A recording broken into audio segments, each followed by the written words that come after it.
Hello दोस्तों, good morning, नमस्कार। मैं प्रकाश परियर, आप देख रहे हैं हमारे यूट्यूब चैनल प्रकाश पे जीके स्टडी मोटी। दोस्तों हम आज बात करेंगे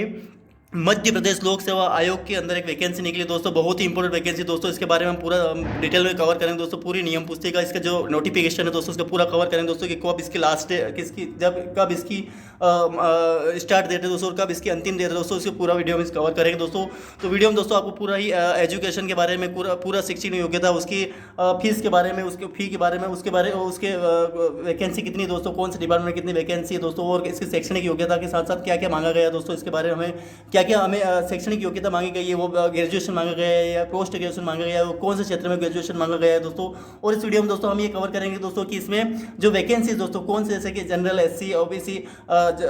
एससी, एसटी और ईडब्ल्यूएच जो भी है दोस्तों, ये जितने भी जो कैटेगरी इसमें कौन कौन सी कितनी वैकेंसी है दोस्तों, इस वीडियो में कवर करेंगे दोस्तों। पूरा नोटिफिकेशन के आधार पर पूरा हम इस वैकेंसी को कवर करेंगे दोस्तों, और नियम पुस्तिका के आधार पर पूरा देखेंगे दोस्तों कि कौन कौन सी वैकेंसी और क्या शैक्षणिक योग्यता है दोस्तों। तो दोस्तों वीडियो को आप अंत तक जरूर देखिएगा और ध्यान रखिए दोस्तों कि क्या क्या इसके अंदर मांगा गया है, क्या क्या इसके अंदर क्वालिफिकेशन मांगी गई है, और क्या क्या इसकी जो डिटेल्स है वो पूरी हम कवर करेंगे दोस्तों। तो अगर आप अंत तक जरूर देखिएगा, और दोस्तों अगर आप चैनल पर नहीं हो तो सब्सक्राइब जरूर कीजिएगा दोस्तों। तो चलिए दोस्तों स्टार्ट करते हैं। सबसे पहले हमें दे रखा है दोस्तों इसके अंदर की मध्य प्रदेश लोक सेवा आयोग के अंदर रेसिडेंसी क्षेत्र इंदौर दोस्तों। इसमें दे रखा है मध्य प्रदेश शासन के तकनीक शिक्षा, कौशल विकास एवं रोजगार विभाग अंतर्गत तकनीक प्रौद्योगिकी पर हेतु विज्ञापन 2023 निकाला गया दोस्तों। तो इसमें दोस्तों आपको दे रखा है विज्ञापन क्रमांक दे रखा है 01/2023, 13/3/2023 से स्टार्ट है दोस्तों। और इसकी जो एग्जाम डेट, जो स्टार्ट डेट दोस्तों वो 13/3/2023 से स्टार्ट है दोस्तों। और आवेदन करने की जो अंतिम तिथि, आवेदन करने की जो अंतिम तिथि दोस्तों आपको ध्यान रखना है 2/5 यानी 2 मई दोपहर 12 बजे तक, ये यानी दोपहर 12 बजे एमपीपीएससी की जो भी जो साइट्स होती है दोस्तों, जो स्टार्ट डेट दोस्तों वो तो स्टार्ट हो जाती है, लेकिन जो लास्ट डेट होती है दोस्तों वो दोपहर की 12 बजे लास्ट खत्म हो जाती है दोस्तों, आपको ध्यान रखना है। इसके अंदर दोस्तों हम कवर करेंगे दोस्तों कि इसमें जो इसके जितने भी आवेदन है, महत्वपूर्ण जो निर्देश है दोस्तों, वो हम इस वीडियो में कवर करेंगे दोस्तों। तो जिसमें दे रखा है दोस्तों आवेदन पत्र भरने संबंधित जिसके निर्देश है दोस्तों, इसमें दे रखा है दोस्तों कि मध्य प्रदेश लोक सेवा आयोग द्वारा मध्य प्रदेश शासन के तकनीकी शिक्षा यानी कि टेक्निकी एजुकेशन, कौशल विभाग, विकास से रोजगार विभाग के अंतर्गत निम्नानुसार पदों की पद हेतु परिषद 2023 के लिए आवेदन पत्र आमंत्रित किए जाते हैं दोस्तों। तो आपको ध्यान रखना है कि क्या क्या इसके अंदर एजुकेशन मांगे। सबसे पहले एजुकेशन ही आपको कवर करनी हो, क्योंकि जितने एजुकेशन हमारी होती है दोस्तों उसी आधार पर हम फॉर्म को फिलअप कर पाते हैं, फॉर्म को भर पाते हैं, आवेदन कर पाते हैं दोस्तों। तो पूरा ही आप अच्छे तरीके से देखिए कौन कौन सी आपके मतलब एजुकेशन के आधार पर ये वैकेंसी आपको वैकेंसी आपके लायक है या नहीं है दोस्तों, आपके जरूरत के हिसाब से है या नहीं, पूरा देखिएगा अच्छी तरीके। तो दे रखा है दोस्तों मध्य प्रदेश लोक सेवा आयोग मध्य प्रदेश शासन के तकनीक से कौशल रोजगार विभाग अंतर्गत पदों की परीक्षा हेतु ये मध्य प्रदेश लोक सेवा आयोग मध्य प्रदेश शासन के तकनीक शिक्षा, कौशल विकास, रोजगार विभाग अंतर्गत निम्न पदों की पूर्ति हेतु परीक्षा 2023 के लिए आवेदन पत्र आमंत्रित किए जाते हैं। पद का नाम दे रखा है दोस्तों, इसमें अनिवार्य अर्हता यानी कि अनिवार्य शैक्षणिक जो अर्हता है वो भी पता होना बेहद जरूरी है दोस्तों। तो इसमें दे रखा है दोस्तों प्राचार्य प्रथम श्रेणी यानी कि इसके जो प्रिंसिपल दोस्तों, प्रिंसिपल के लिए ये वैकेंसी निकली है दोस्तों। ये एमपीपीएससी एमपीपीएससी ने ये वैकेंसी निकाल रखी है, आपको ध्यान रखना दोस्तों। ये बहुत ही बहुत ही इंपॉर्टेंट वैकेंसी है दोस्तों, आपको ध्यान रखना है। तो आगे पढ़ेंगे दोस्तों इसके अंदर प्राचार्य प्रथम श्रेणी जो शैक्षणिक अर्हता है क्या क्या मांगी गई है इसके अंदर। तो शैक्षणिक अर्हता में आपको क्या क्या दिया गया है, शैक्षणिक अर्हता में क्या इसके अंदर क्वालिफिकेशन है, तो किसी मान्यता प्राप्त विश्वविद्यालय से यानी कि किसी भी जो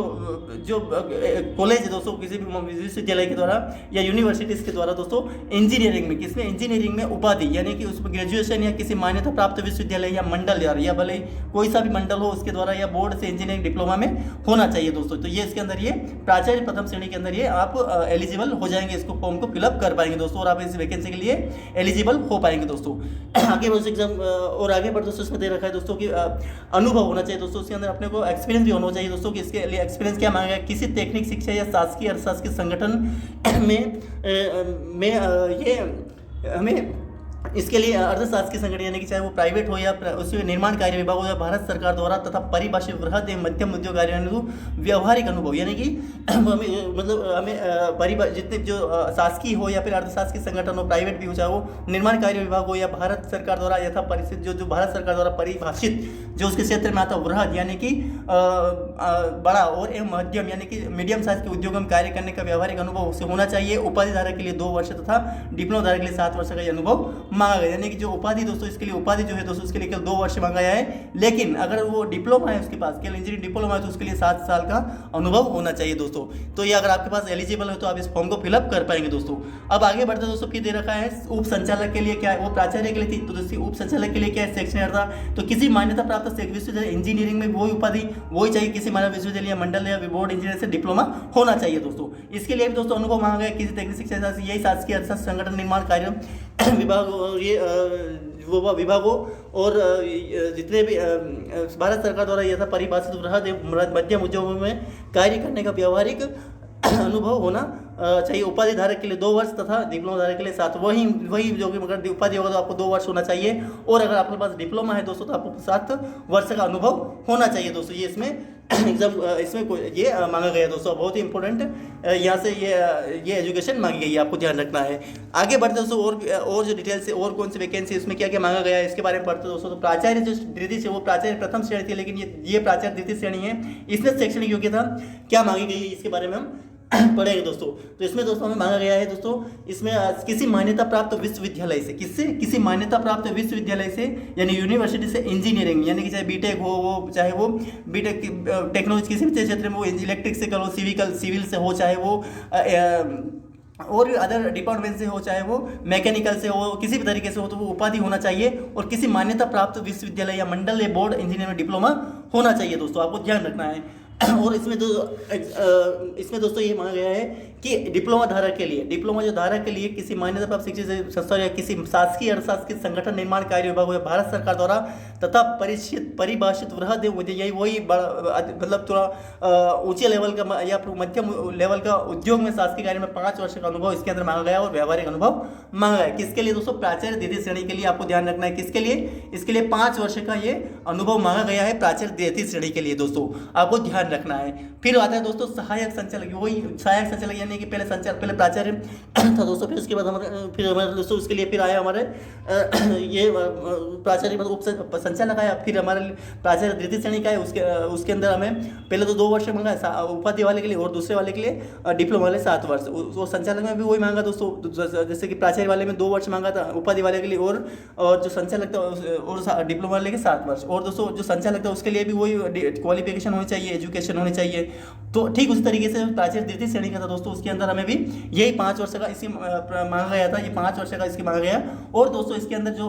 सहायक संचालक जो है दोस्तों, इसके लिए हमें शैक्षणिक अर्हता क्या होनी चाहिए, किसी मान्यता प्राप्त विश्वविद्यालय से इंजीनियरिंग में उपाधि, इंजीनियरिंग में जो ग्रेजुएशन होना चाहिए या फिर पोस्ट ग्रेजुएशन होना चाहिए, किसी मान्यता प्राप्त विश्वविद्यालय या मंडल या बोर्ड से इंजीनियरिंग में डिप्लोमा होना चाहिए दोस्तों। तो दोस्तों इसमें अनुभव भी, इसमें दोस्तों एक्सपीरियंस बहुत मायने रखता है, इसके अंदर एक्सपीरियंस जो होना चाहिए, एक्सपीरियंस दोस्तों, एक्सपीरियंस इसमें ये बहुत इंपॉर्टेंट है दोस्तों, इसमें ध्यान रखना है, एक्सपीरियंस मांगा गया इसके अंदर। तो डिप्लोमा धारक के लिए किसी मान्यता प्राप्त तकनीकी शिक्षा प्रशिक्षण शिक्षण या किसी शासकीय या अर्थ शासकीय यानी कि गवर्नमेंट, अर्थशासकीय प्राइवेट संगठन में या निर्माण कार्य जो भी भारत सरकार के द्वारा या परिभाषित यानी भारत सरकार जो अंडर में आता है, वृहद यानी कि मतलब थोड़ा बड़ा क्षेत्र का, और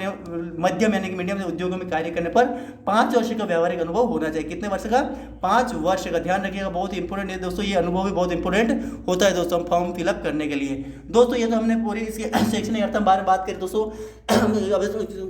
आपको ध्यान रखना है, ये सारी इंपॉर्टेंट चीजें दोस्तों आपको ध्यान रखना है दोस्तों। फिर हम पढ़ेंगे दोस्तों इसके अंदर कि आवेदन के लिए स्वीकार की जो आवेदन दोस्तों, जो आवेदन पत्र केवल ऑनलाइन जो स्वीकार किए जाएंगे, इसके लिए आप कोई किसी पोस्ट के द्वारा आप इसको भेज नहीं सकते हैं। आप इसको केवल आवेदन पत्र जो है दोस्तों केवल वो ऑनलाइन कर सकते हैं, और वो 3-4 से यानी कि 3 मार्च से लगाकर अप्रैल से लगाकर दोपहर 12 बजे से ये 2-5 यानी कि 2 मई है ना, अप्रैल मई तक ये दोपहर यानी कि ध्यान रखना है, केवल 1 महीने की वैकेंसी दोस्तों, 12 बजे तक ये WLMPL गवर्नमेंट तक ये MTPSC साइट पर ये भरे जाएंगे दोस्तों। और ये अन्य किसी प्रकार से आवेदन वो आयोग द्वारा स्वीकार किया जाए, यानी कि इसको वो अस्वीकार कर सकता है, वो स्वीकार नहीं कर पाएगा, क्योंकि दोस्तों वो हम ऑनलाइन नहीं कर पाएंगे। तो चलिए दोस्तों फिर आगे हम पढ़ते हैं दोस्तों, आयोग की गणना के बारे में पढ़ लेते हैं दोस्तों। इसमें आयोग की गणना क्या है, तो आयोग की गणना 1 जनवरी 2024 के संदर्भ में की जाएगी, यानी कि वहां तक अगर जो एलिजिबल यानी कि मान लें 40 वर्ष की अवस्था है, तो उसको 1 जनवरी 2024 के संदर्भ तक वो मापी जाएगी, उससे अगर आगे होगी तो उसको नहीं लिया जाएगा दोस्तों। आयोग की गणना के हेतु वन जन्मतिथि मान्य होगी। अभ्यर्थी 10वीं की जो मार्कशीट होगी उसी के आधार पर अंकसूची में अंकित है। अभ्यर्थी ऑनलाइन आवेदन पत्र में उक्त अंकसूची मूल्य के नाम, पिता नाम, ये दोस्तों एक बात बताओ दोस्तों, आपको कभी ध्यान रखना है कभी मतलब कोई भी वैकेंसी फॉर्म भरो दोस्तों, आपको पूरा ही ग्रेजुएशन जितने जैसे 10th हुआ, 12th हुआ, ग्रेजुएशन हुआ, पोस्ट ग्रेजुएशन हुआ और भी अदर डिप्लोमा हुआ, जो भी, तो उसमें दोस्तों हमारा जो नाम है दोस्तों वो एक जैसे होना चाहिए। अपने नाम, पिता, माता का नाम, उसके जन्म तिथि, उसका जो भी डिटेल्स है जितने भी वो सब एक जैसी होनी चाहिए दोस्तों, नहीं तो वरना क्या है बाद में बहुत दिक्कतें आती हैं। इसलिए क्या है सभी चीज़ एक जैसे होनी चाहिए। तो अधिकतर में 10th की मार्कशीट में जितनी भी चीज़ें दे रखी है वो एक जैसी होनी चाहिए दोस्तों। आपको एकदम इसमें मांगा गया दोस्तों। ध्यान बहुत इंपॉर्टेंट, ये वैकेंसी बन जाती है दोस्तों, आपको ध्यान रखना है दोस्तों। अब आगे बढ़े दोस्तों कि इसमें जो जन्म तिथि ये कंप्लीट हो गया दोस्तों हमारा आयोग की गणना के बारे में। अब दोस्तों हम शुल्क संबंधी क्षेत्र यानी कि जो फी लग रही है, क्या लग रही है दोस्तों, फी लग रही है। ये फी कितनी लगेगी इसके अंदर दोस्तों, तो आपको ध्यान रखना है फीस की, यानी उपरोक्त जो शुल्क संबंधी निर्देश, उपरोक्त परीक्षा के लिए अभ्यर्थी द्वारा परीक्षा शुल्क भुगतान क्रेडिट कार्ड से, डेबिट कार्ड से, इंटरनेट बैंकिंग में किया जा सकेगा। इसके अतिरिक्त परीक्षा शुल्क MP ऑनलाइन के अतिरिक्त कियोस्क के माध्यम से नगद स्वीकार किया जाएगा। शुल्क विवरण परीक्षा 2 का अवलोकन करेंगे हम। अभ्यर्थी आवेदन की जांच के लिए सुनिश्चित करें भुगतान का विवरण पेमेंट डोन स्पष्ट उल्लेखित है। परीक्षा शुल्क भुगतान किसी भी बैंक या ड्राफ्ट अथवा चेक नहीं किया जाएंगे। ये भी सारा काम ऑनलाइन के द्वारा हो जाएगा दोस्तों। किसके द्वारा, ऑनलाइन के द्वारा करना है दोस्तों, ये सारा कार्य आपको ध्यान रखना है। एंड डेबिट कार्ड से, क्रेडिट कार्ड से होना चाहिए, डेबिट कार्ड से किसी इंटरनेट बैंकिंग द्वारा किया, ये कर इससे हम कर सकते हैं दोस्तों। और ये जैसे चेक होता है, ड्राफ्ट हुआ, बैंक के द्वारा ये कार्य नहीं हो, ये ऑनलाइन ही काम हमें किया जा सकेगा दोस्तों। अब आगे बढ़ते दोस्तों, इसमें दे रखा है और आगे जैसे कि जो वैकेंसी इसके अंदर जैसे कि आगे के क्षेत्र में हम दूसरा पॉइंट कवर करेंगे दोस्तों। तो इसमें दे रखा है आयोग द्वारा भर्ती प्रक्रिया अंतर आवेदन पत्र के आयोग द्वारा आवेदन सुनिश्चित की फीस के अतिरिक्त किसी अधिक या त्रुटिवश गलत भुगतान के समय रिफंड हेतु प्राप्त आवेदन स्वीकार योग्य दोस्तों। अगर हम भर दिया आपने रिफंड, अगर आपने वो पैसा भी आपने सबमिट कर दिया दोस्तों, तो आपको वो पैसा डबल वो स्वीकार योग्य नहीं होगा। अगर वो किसी प्रकार से कोई त्रुटि हो गई, त्रुटिवश गलत जानकारी अगर आपने भुगतान के संबंध में रिफंड हेतु प्राप्त आवेदन वो स्वीकार नहीं कर पाएंगे दोस्तों, आपको ध्यान रखना है। और अच्छे तरीके से एक बार फिलअप करते समय अच्छे तरीके से जानकारी को ध्यान रखिएगा और ध्यान रखने की कोशिश करिएगा। कोई भी चीज़ें हमें कोई भी जो जानकारी डिटेल्स है वो हमें किसी प्रकार मिस्टेक्स नहीं होनी चाहिए और हमें अच्छी तरीके से फॉर्म को फिलअप करना चाहिए दोस्तों। अभ्यर्थियों को निर्देशक सूक्ष्म मतलब भली भांति अध्ययन के पश्चात ही निर्धारित फीस के भुगतान करें। कियोस्क अथवा अन्य माध्यम त्रुटि अधिक भुगतान के रिफंड के लिए अधिक आयोग जिम्मेदार, यानी MPPSC जो है दोस्तों वो आयोग वो स्वीकार नहीं होगा दोस्तों, आयोग जिम्मेदार नहीं है दोस्तों, आपको ध्यान रखना है। फिर आगे बढ़ते त्रुटि सुधार संबंधी एक बार आप काम करनी है दोस्तों, ये सारी आप चीज़ें एक बार अच्छी तरीके से कवर कर लीजिएगा दोस्तों। त्रुटि सुधार संबंधी निर्देश जो भी दोस्तों ये आपको अच्छी तरीके से, जैसे कब इसकी त्रुटि हो जाए, जैसे कि सावधानी पूर्वक जांच कर ले, ऑनलाइन सावधानी जांच कर ले, ऑनलाइन पूरी सुधार कार्य दिनांक 7/4 तक, यानी कि ये 7/4 तक यानी कि 7/4/2023 से जब स्टार्ट हो जाएंगे दोस्तों ये आवेदन संशोधन के लिए, और 4/5 तक यानी कि 3 इसकी तारीख तो वैसे 2 मई, कब तक 2 मई 2023 तक ये रहेगी दोस्तों। लेकिन इसकी जो संशोधन तिथि है वो 2 से लगा के 4 मई, कब तक दोस्तों, 4 मई 2023 तक ये आपको ध्यान रखना है, इसकी संशोधन तिथि रहेगी दोस्तों, आपको ध्यान रखना है दोस्तों। अब आगे बढ़ दोस्तों, इसमें दे रखा है जैसे कि और भी किया जाएगा, ये सारे 50 रुपये यानी 50 रुपये आपको फीस के लिए अतिरिक्त आपको जब संशोधन करेंगे आपको, चाहे वो किसी पॉइंट्स का भी क्यों ना हो, उसके लिए भी आपको 50 रुपये उसको शुल्क का अधिक संशोधन के लिए आपको ध्यान रखना, ये बहुत ही इंपॉर्टेंट है दोस्तों। 50 रुपये आपको अधिक से अधिक मतलब अलग से फिर उसको संशोधन के लिए देना पड़ेगा, बहुत इंपॉर्टेंट बन जाता है दोस्तों, आपको ध्यान रखना है दोस्तों। फिर हम पढ़ेंगे दोस्तों इसमें ये दूसरा पॉइंट भी आप अच्छी तरीके से कवर करें, जैसे अभ्यर्थी ध्यान रखें आवेदन पत्र किसी त्रुटि का सुधार मुख्य परीक्षा था साथ के नहीं किया दोस्तों। इसमें 2 परीक्षा होगी, 3 परीक्षा होगी दोस्तों। पहली परीक्षा प्रीलिम्स होगी, फिर मुख्य परीक्षा होगी, फिर साक्षात्कार होगा, इंटरव्यू होगा। इस तरह पर नहीं किया जा सके, एक ही बार अच्छी तरीके जितनी जानकारी आप प्रीलिम्स में भरेंगे दोस्तों वही चीज़ साहब एंड तक चलेगी दोस्तों, चाहे वो मुख्य परीक्षा हो, चाहे वो साक्षात्कार यानी इंटरव्यू हो। अतः कि आवेदन पत्र अत्यंत सावधानीपूर्वक भरें दोस्तों। फॉर्म भरने में और कहीं गलती कर लीजिए, भले पैसे आप 350 की जगह 350 लगते हो 400 दीजिएगा, लेकिन आप फॉर्म फिलअप करते समय एक भी गलती नहीं होनी चाहिए दोस्तों, क्योंकि आपका एक छोटी सी जो कमी आया, छोटी सी मिस्टेक, छोटी सी प्रॉब्लम, हमें छोटी सी जानकारी अगर हमारे नजरिए से अगर गलत हो जाएंगी दोस्तों, हम ध्यान नहीं दे पाएंगे दोस्तों, तो वो बहुत आगे जाके बहुत ही बड़ी प्रॉब्लम्स हो जाएंगी। इसलिए फॉर्म को फिलअप करते समय अच्छी तरीके से ध्यान डिटेल्स की जानकारी ध्यान रखें और उसको अच्छी तरीके से फिलअप करने की ध्यान रखने की कोशिश करें दोस्तों, और फिलअप करने की और हमें जानकारी प्राप्त करने की कोशिश करें, उसको जितनी भी चीज़ें मांगी अच्छी तरीके से उसको कवर करने की कोशिश करें और अंदर से ज़्यादा से ज़्यादा उसको ध्यान रखकर फिर फॉर्म फिलअप करने की कोशिश करें दोस्तों। अतिरिक्त त्रुटि होती, त्रुटि सुधार अवधि में वांछित सुधार कर ले। त्रुटि तीसरा है क्वेश्चन, त्रुटि पॉइंट से त्रुटि सुधार अवधि में श्रेणी उद्धरण मामलों में यदि किसी अभ्यर्थी और आरक्षित वर्ग यानी कि जो भी अगर मान लिया SC ST AWS जो भी हो, जो दिव्यांग हो गए वर्ग में भरे गए अपने ऑनलाइन आवेदन पत्र में सुधार करे, उसे अनारक्षित वर्ग किया जा सकता है। यानी कि मान लिया जाए कि जैसे कि जो आरक्षित वर्ग ये तो हो गया SC ST OBC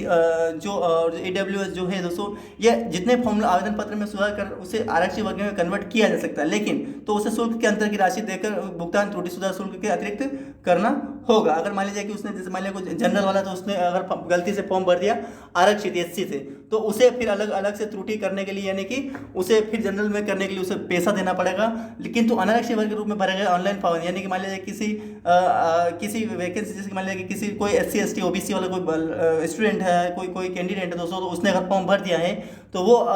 अनारक्षित से यानी कि वो जनरल से फिर ST में करने के लिए उसे कोई फॉर्म परिशोधन में आवेदन शुल्क अंतर की राशि वापस नहीं की जाएगी दोस्तों। आपको वर्ग में परिवर्तन की स्थिति में ऑनलाइन आवेदन पत्र के आरक्षित वर्ग में परिवर्तन की स्थिति में आवेदन शुल्क अंतर की राशि शुल्क में अतिरिक्त करना होगा, शुल्क राशि वापस नहीं की जाएगी, आपको ध्यान रखना है। यानी कि वो जो जैसे मान लीजिए कि जैसे जनरल में फॉर्म भर दिया है उसने और फॉर्म भर देने के बाद उसने मान लीजिए कि जनरल से फॉर्म भरा तो उसने पैसे उसके ज़्यादा लग गए, यानी कि SC में तो लग रहे थे 250 और जनरल से भरे था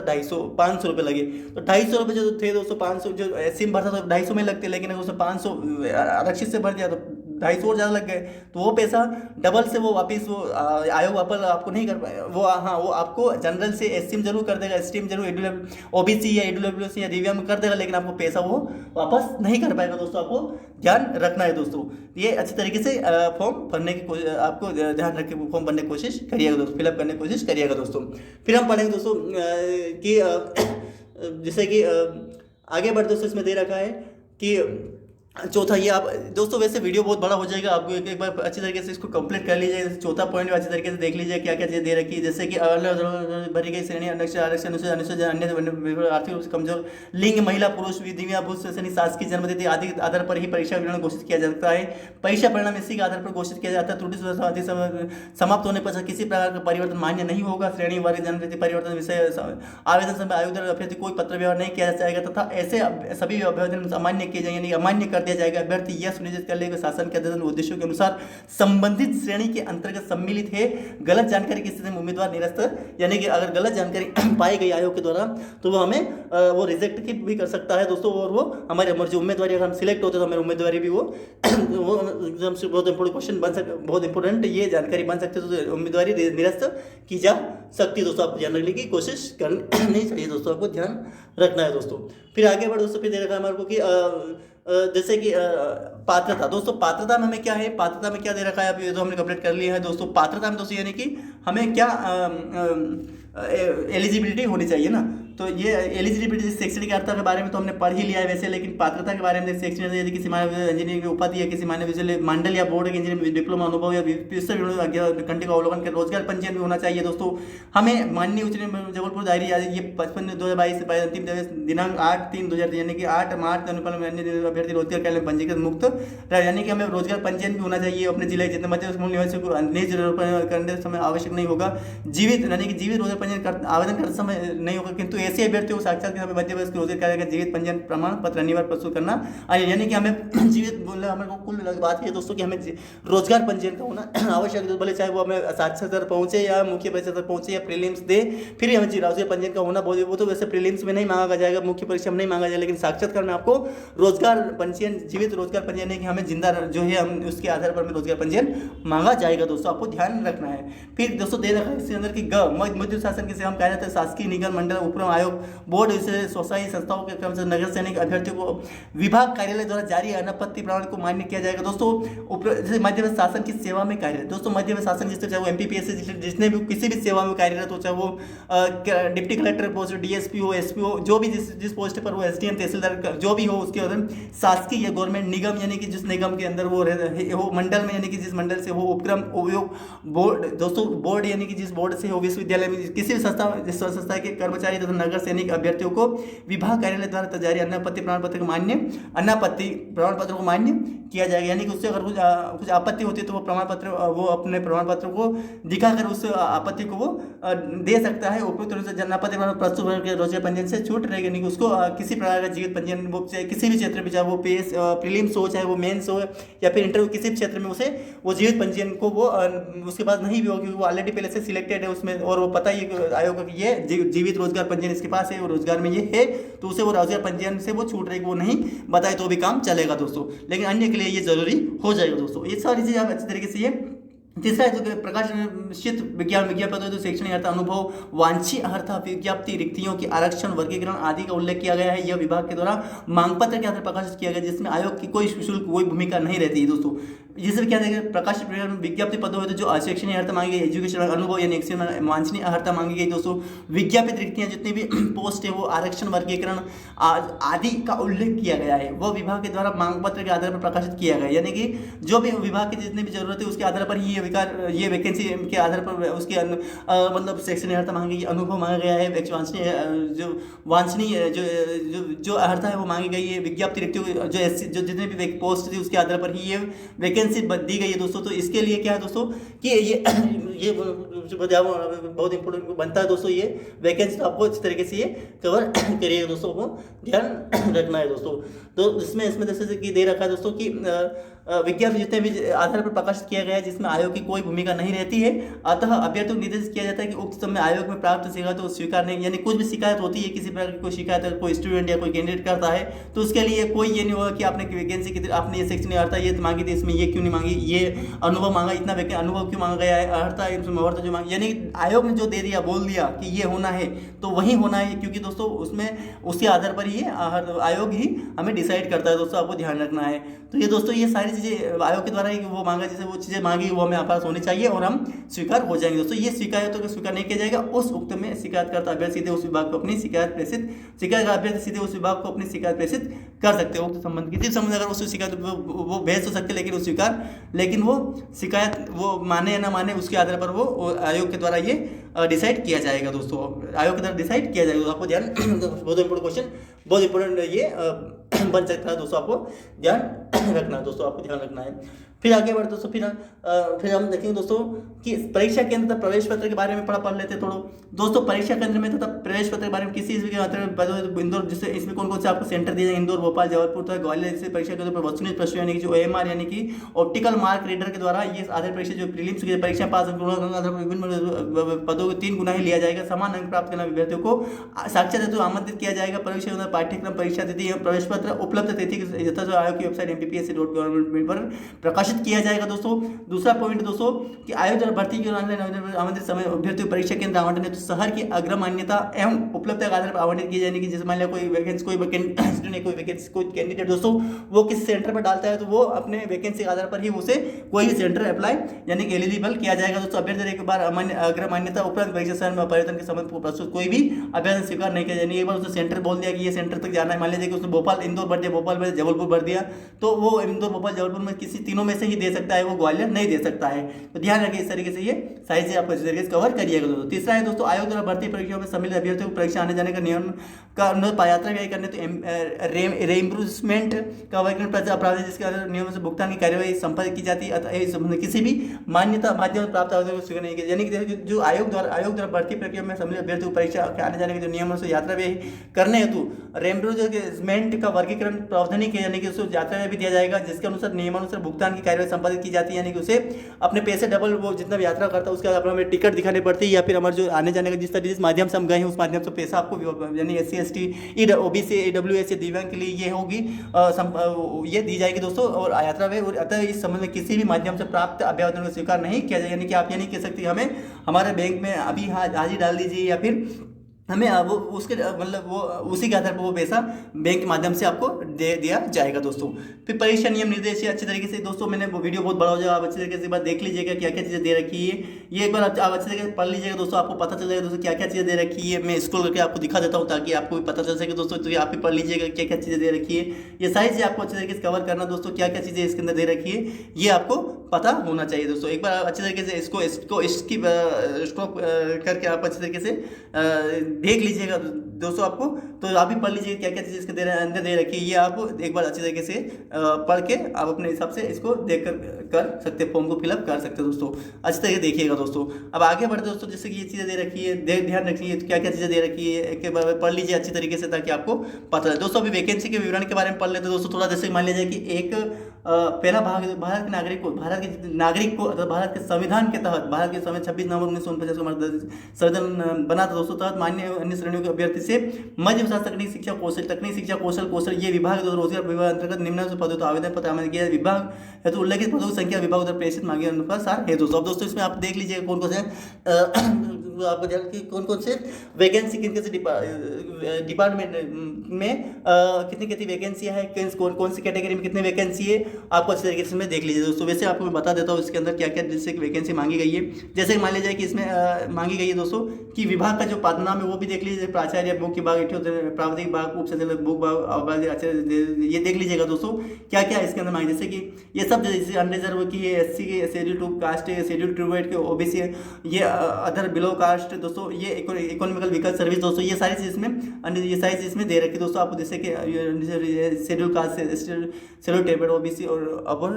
below caste, EWS, vehicle service, जितने भी जैसे कुल रिक्तियों का वर्गवार संख्या दे रखी। रिक्तियों में से मध्य प्रदेश की मूल निवासी की महिला अभ्यर्थियों दे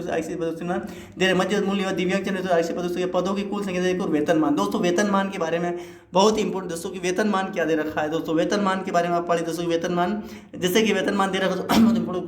इंपॉर्टेंट, वेतन भी बहुत ही इंपॉर्टेंट होता है, कौन सी वैकेंसी में कितना हमें सैलरी मिलती है दोस्तों, कितना वेतन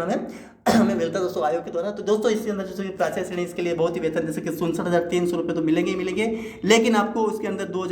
2,06,900 रुपये ये अलग से हमें उसमें ये पैसा, यानी कि इसके यहाँ से 67 से 2,059 तक ये हमें पैसा इसके अंदर मिलेगा दोस्तों। किसके अंदर दोस्तों ये मिलेगा दोस्तों, ये प्राचार्य श्रेणी प्रथम भाग वाले में कितने 67,300 लगाकर 2,06,900 तक ये पैसा इसमें सैलरी हमें मिल सकती है दोस्तों वेतनमान में। और दोस्तों उप संचालक के लिए दोस्तों इसमें ये वैकेंसी दे रही, सारी वैकेंसी आप देख लीजिए कितने से कुल कितनी वैकेंसी, रिक्तियों की संख्या, फिर महिलाओं के लिए कितनी है दोस्तों, दिव्यांगजनों मुख्य मूल निवासी दिव्यांगजनों की संख्या और कुल पदों संख्या कितनी है दोस्तों, 29, 25, 4 ये किसके लिए कितनी है जैसे प्राचार्य श्रेणी के लिए 29 दोस्तों, मुख्य भाग 25 दोस्तों, प्रावधिक भाग 13% के लिए 4, इस तरीके से सारी चीजें। और जिससे मान लीजिए उप संचालक के लिए कितने मुख्य प्रावधिक भाग, ये सारी वैकेंसी आप देख लीजिएगा दोस्तों। और इसकी जो पैसा है दोस्तों 8-7 इसका जो पैसा है वो भी 67,300 लगाकर 2,06,900 रुपये, इसके भी दोस्तों आपको ध्यान रखना है दोस्तों, है ना। तो दोस्तों ये सारी चीज़ें आप अच्छे तरीके से देख लीजिएगा। इसमें दोस्तों 8 वैकेंसी मुख्य भाग 87 भाग के लिए 7 वैकेंसी दोस्तों, प्रावधिक भाग 14% के लिए 1 वैकेंसी है दोस्तों, आपको ध्यान रखना है। फिर आगे बढ़ते दोस्तों, जैसे कि मुख्य आप प्राचार्य द्वितीय श्रेणी के लिए है ना, प्राचार्य इसके लिए भी दोस्तों ये वैकेंसी दे रखी है, आपको ध्यान रखना है। इसमें 56,100 रुपये है और 1,77,500 रुपये से सैलरी यहाँ से यहाँ तक इतनी मिल सकती है। 96 पोस्ट 83 और 13 बहुत दोस्तों, ये बहुत ही एक इंपॉर्टेंट वैकेंसी हो गई दोस्तों ये, क्योंकि दोस्तों इसके अंदर वैकेंसी बहुत अच्छी है, शैक्षणिक अर्थता से मांगे, अनुभव मांगे, पैसा बहुत ज़्यादा है दोस्तों, इसके अंदर सैलरी बहुत ज़्यादा है और दोस्तों लाखों में वैकेंसी दोस्तों, पैसा है दोस्तों इसमें। और बस पैसा तो है ठीक, लेकिन दोस्तों एक वैकेंसी बहुत ही शानदार है दोस्तों। अंदर बस अपने पास एजुकेशन होनी चाहिए और अपने पास एलिजिबिलिटी होनी चाहिए और अपने पास एक्सपीरियंस होना चाहिए और अपने पास सबसे पहली बात तो अपने पास वो अपने पास ज्ञान होना चाहिए दोस्तों, अपने पास वो एक्सपीरियंस, वो सारी चीज़ अच्छी तरीके से होनी चाहिए एग्जाम को क्वालिफाई करने के लिए, सारी चीज़ हमें कवर करना है दोस्तों। चलो आगे बढ़ दोस्तों, फिर देखा हमें कि ये क्वेश्चन बहुत इंपॉर्टेंट ये बन सकता है दोस्तों, आपको ध्यान रखना है। तो दोस्तों इसमें जैसे कि अब ये तो था दोस्तों हमारे ये सहायक संचालक तकनीक के लिए मुख्य भाग, इसके लिए भी जो वैकेंसी दे रही है देख लीजिए दोस्तों। इसमें 56,100 रुपये है दोस्तों, 17,500 इसकी 1,70,500 इसकी सैलरी दोस्तों। इसके जो वैकेंसी 48 से 42 से इसके जैसे उप संचालक सहायक के लिए जैसे मुख्य भाग के लिए 27 तरीके से, प्रावधिक भाग के लिए 13 तरीके से, सहायक उप तकनीकी मुख्य भाग के लिए ये वैकेंसी दोस्तों। और जैसे कि 56,100 रुपये 1,70,500 रुपये इसकी यहाँ से इसकी सैलरी दोस्तों। और इसके वैकेंसी है सहायक संचालक के लिए 48 वैकेंसी है और दोस्तों मुख्य भाग 87 के लिए 42 वैकेंसी, प्रावधिक भाग 13% के लिए 6 वैकेंसी दोस्तों, आपको ध्यान रखना दोस्तों। अब दोस्तों ये सारी चीज़ें आप अच्छे तरीके से देख लीजिएगा, वैकेंसी के बारे में बता दिया दोस्तों, ये सारी चीज़ें एक बार पढ़ लीजिएगा आप स्टॉप करके दोस्तों। सारी चीज़ अगर वीडियो में बहुत बड़ा हो जाएगा दोस्तों, पद का नाम भी आप देख लीजिएगा दोस्तों, पद का नाम क्या है, ये सारी चीज़ आपको अनुभव, कर्तव्य, श्रेणी, वेतनमान सब अच्छी तरीके से एक बार देख लीजिएगा ताकि आपको भी पता चल सके दोस्तों कि पद का उप संचालक के लिए क्या क्या है, ये सारी चीज़ें आपको एक बार अच्छी तरीके से देख लीजिए कितना पैसा क्या लग रहा है, अच्छे स्क्रॉल करके आप अच्छे तरीके से ये पता चल जाएगा दोस्तों कि आपको भी क्या इसके अंदर एलिजिबिलिटी मांगी, ये सारी चीज़ आपको एक बार अच्छे तरीके से देख लेनी चाहिए, पढ़ लेनी चाहिए, ताकि आपको फॉर्म भरने से पहले आपको पता चल सके दोस्तों ये सारी चीज़ें क्या दे रखी है दोस्तों। अब आगे जैसे और भी जैसे स्क्रॉल करते समय और भी जैसे बहुत सारी चीज़ इसमें दे रखी है, आप पढ़िएगा इसको, समझिएगा दोस्तों कि क्योंकि दोस्तों वैकेंसी बहुत ही इंपॉर्टेंट है दोस्तों, आपको ध्यान रखना है। और ये जितनी भी चीज़ें दे रखी है 4-5 है, ये दोस्तों ये इसके नंबर से दोस्तों पॉइंट से दोस्तों आपको ध्यान रखना है। आयु छूट की गणना इसके आधार पर सारी चीज़ें आपको ध्यान रखना है और अच्छी तरीके से कवर करना है। क्या क्या चीज़ें इसके अंदर दे रखी है 7, 8, 9 ये सारी अधिक वर्ष 62 वर्ष दी गई दोस्तों, आपको ध्यान रखना है। चयन प्रक्रिया किसके आधार पर चयन प्रक्रिया किसके आधार पर की जाएगी, ये बहुत इंपॉर्टेंट बनता है। तो ये सारी चीज़ें आपको अच्छी तरीके से ध्यान रखना है दोस्तों, आपको ध्यान रखना है। चयन परिणाम का परीक्षण परिणाम, ये सारी चीज़ें दोस्तों नोट सारी आपको बताऊँ दोस्तों आपको ध्यान रखना है कि जो भी परीक्षा होती है प्रीलिम्स में, मेंस और इंटरव्यू दोस्तों, उसका सबसे बड़ा पहला पहलू होता है दोस्तों हमारा नोटिफिकेशन। दोस्तों नोटिफिकेशन नियम पुस्तिका के आधार पर ही हमें सारी चीज़ें कवर कर दी जाती है कि किस तरीके से उसका एजुकेशन मांगा, कितना फीस लगेगा, कितने पोस्ट मांगी गई है, कितना ही उसके अंदर वेतन मान दिया जाएगा, कितना पदे हैं दोस्तों, इस तरीके से सारी चीज़ें हमें, यानी कि उसका प्रक्रिया किस तरीके से, चयन प्रक्रिया, प्रवेश पत्र क्या है, किस तरीके से सेंटर से लगाना जाना, कितनी चीज़ें हमें इस वैकेंसी से हमें नियम पुस्तिका के बारे में बता दिया जाए, नोटिफिकेशन और नियम पुस्तिका के बारे में बता दिया जाता है दोस्तों। तो ये सारी चीज़ें आप इसे नोटिफिकेशन पढ़ के समझ के आप फॉर्म को फिलअप करिएगा, ताकि आपको भी पता चल सके क्या क्या चीज़ें इसके अंदर मांगी गई और क्या क्या फॉर्म फिलअप हम कर सकते हैं दोस्तों। तो फॉर्म ये सारी चीज़ चयन प्रक्रिया से किस तरीके सारी चीज़ नोटिफिकेशन आधार पर हमें पता कर दिया जाती है दोस्तों, आपको ध्यान है। 10 ये आवेदन प्रक्रिया किस तरीके से करना है, 11 ये समर विज्ञापन, सारी चीज़ें से आप इसी तरीके से देखिए ये सारी चीज़ें हमें पता इसे माध्यम से करवा दी जाती है दोस्तों, आपको ध्यान रखना है ना। अब आगे बढ़ो दोस्तों, जैसे कि ये और चीज़ जैसे स्क्रॉल कर आप देख लीजिए 13 ये सारी चीज़ आप अच्छी तरीके से करिएगा, आयु सीमा में ऑनलाइन ये सारी चीज़ आपको एक बार पढ़ लीजिएगा, ताकि आपको भी पता चल जाए क्या क्या चीज़ें दे रखी है दोस्तों। ये आयु सीमा हम छूटिए किस, और ये क्या क्या इसमें मांगा गया, आयु सीमा हम छूटिए सारी चीज़ आयु सीमा हम छूटिए पढ़ लीजिएगा एक बार, है ना। आगे बढ़ते फिर दे रखा है, जैसे और भी मैं स्क्रॉल करता जाऊँगा, आप देख लीजिए क्या क्या है, स्टॉप करके इसको देख लीजिएगा दोस्तों, है ना। देख लीजिए सारी चीज़ें कंप्लीट करते समय आपको ध्यान रखना है। एक बार अच्छे तरीके से स्टॉप करके आप देख लीजिएगा क्या क्या चीज़ें मांगी गई है इसके अंदर, है ना। देख लीजिएगा जो भी है इसके अंदर जितनी चीज़ें दे रखी है, एक बार अच्छे तरीके से आप पढ़ लीजिएगा, स्टॉप करके देख लीजिए क्या क्या चीज़ें मांगी गई है। तो दोस्तों ये सारी चीज़ें देखिए आप अनुसार निर्देशक ये सारी आधार पर जो अनुभव प्रमाण पत्र क्या है, तकनीकी शिक्षा प्रशिक्षण शासकीय अर्थशास्त्रीय संगठन निर्माण एवं कार्य भारत सरकार द्वारा यथा परिषद जो भी लागू हो दूरभाष के महीने में, ये हमें अनुभव प्रमाण पत्र है दोस्तों। इसके अंदर हम सारी डिटेल्स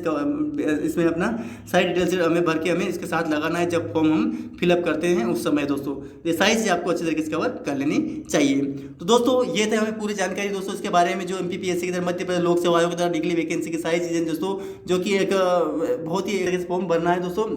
आपको दोस्तों अच्छे तरीके से फॉर्म फिलअप भरना है दोस्तों, आपको ध्यान रखना है। तो दोस्तों अच्छे तरीके से ध्यान रखिएगा सारी चीज़ों का। तो दोस्तों अगर आपको ये वीडियो पसंद आया हो दोस्तों तो लाइक कमेंट शेयर जरूर करना दोस्तों, और अगर चैनल पर नए हो दोस्तों तो सब्सक्राइब जरूर करना दोस्तों। धन्यवाद।